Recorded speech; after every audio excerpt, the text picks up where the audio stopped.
لا أقسم بيوم القيامة ولا أقسم بالنفس اللوامة. أيحسب الإنسان أن لن نجمع عظامه بلى قادرين على أن نسوي بنانه بل يريد الإنسان ليفجر أمامه يسأل أيان يوم القيامة.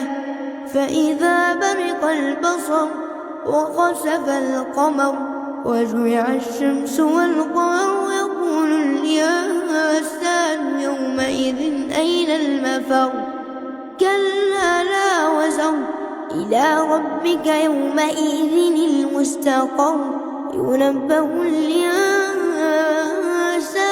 يومئذ بما قدم وأخر بل الإنسان على نفسه بصيرة ولو ألقى معاذيره.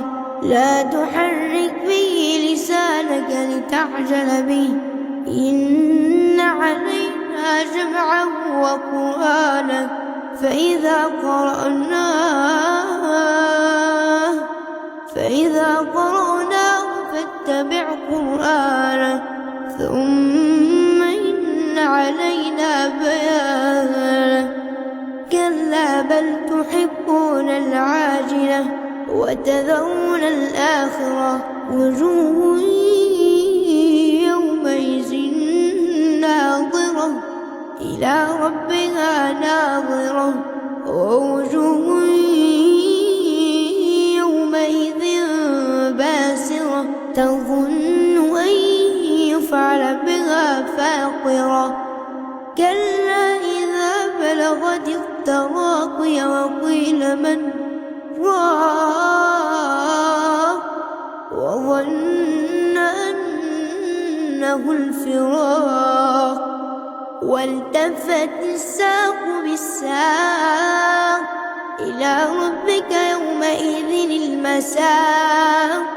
فلا صدق ولا صلى ولكن كذب وتولى ثم ذهب إلى أهله يتمطى أولى لك فأولى ثم أولى لك فأولى.